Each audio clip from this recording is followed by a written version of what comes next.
इसके साथ ही हमारा रिकवरी रेट अब देखें तो है बढ़कर 27.52% हो चुका है। पिछले 24 घंटे में भारत में अगर कोविड-19 के कंफर्म केसेस की संख्या देखें तो 2,553 केसेस बढ़े हैं, जिसके कारण की कुल कंफर्म संख्या अब 42,533 हो चुकी है। Total active cases under medical supervision की संख्या 29,453 है।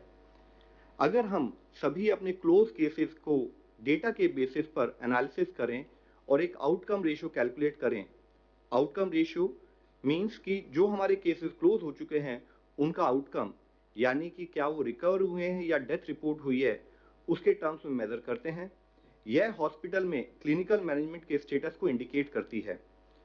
तो इससे पहले हम लोगों ने 17 अप्रैल में जैसे बातचीत की थी तो पाया था कि देश में आउटकम रेशियो 80:20 नोट की गई थी, और उसके कंपैरिजन में अगर हम आज का डेटा देखें तो पाते हैं कि हमारी आउटकम रेशियो बढ़कर 90:20 नोट की गई है, जो कि 17 अप्रैल के डेटा से इंप्रूवमेंट के रूप में हम देख सकते हैं। ये वैसे तो जैसे हम हमेशा बात करते हैं कि देश के लिए हर एक डेथ कंसर्न का विषय है, इसीलिए जरूरी है कि हम कोविड के ट्रीटमेंट की डीपर अंडरस्टैंडिंग डेवलप करें, फोकस करें कि हम अपने इस आउटकम को और बेहतर कैसे बना सकते हैं। आज जैसे कि लॉकडाउन हमारे देश के कुछ हिस्सों में स्टैगर्ड मैनर में ईज हो रहा है, तब हमारे लिए जरूरी है कि हम ये इंश्योर करें कि रिगरस कंटेनमेंट मेजर्स वहां लिए जहां पर कि केस पाए गए हैं। हम ये इंश्योर करें कि जितने भी हमारे केस हैं उसका इफेक्टिव क्लिनिकल मैनेजमेंट हो, और साथ ही हम इन्फेक्शन प्रिवेंशन और कंट्रोल पर भी अपना फोकस रखें। ऐसे पैंडेमिक्स में इससे पहले भी हिस्टोरिकली यह नोट किया गया है कि अगर सोशल डिस्टेंसिंग का रिलैक्सेशन, यानी कि जब हम सोशल मोबिलिटी अलाउ करते हैं उस समय पर सही ढंग से पालन ना हो और रेस्ट्रिक्शन को सही ढंग से इस्तेमाल ना किया जाए तो सडनली डिजीज ट्रांसमिशन रेट फिर से इंक्रीज हो सकता है। इसलिए लॉकडाउन के बेनिफिट्स को बनाए रखने के लिए हमें सबको मिलकर यह इंश्योर करना होगा कि हम सब अपनी सोशल रेस्पॉन्सिबिलिटी को समझें और लॉकडाउन ईज होने के समय पर भी सभी प्रोटोकॉल्स और गाइडलाइंस का डिलीजेंटली पालन करें।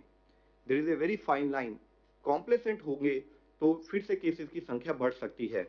दूसरी ओर जिन जिले में केसेस अभी तक रिपोर्ट नहीं हुए हैं वहां पर अगर केस आएंगे तो वहां पर फिर से रेस्ट्रिक्शन लागू की जा सकती हैं। हम एक नए नॉर्मल में ट्रांजिशन कर रहे हैं। जरूरत है कि हम सब लोग सावधान रहें, सजग रहें और सतर्क रहकर कोविड-19 से निपटने की अपनी तैयारी को इसी स्पीड और मोमेंटम के साथ बढ़ाते रहें।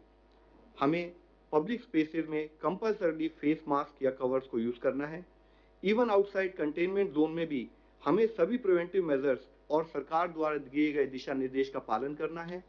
इसेंशियल आइटम्स को भी खरीदते समय या कॉमन एरियाज में किसी से मीटिंग करते समय भी जो रिलैक्सेशन वाले एरिया हैं वहां पर भी हम भीड़ भाड़ से बचें।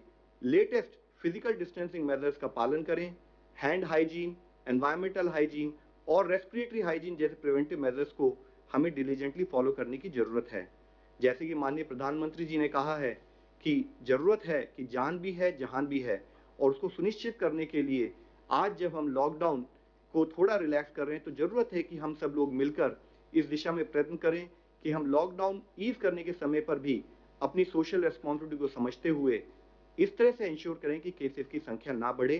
Please help us to help you. धन्यवाद।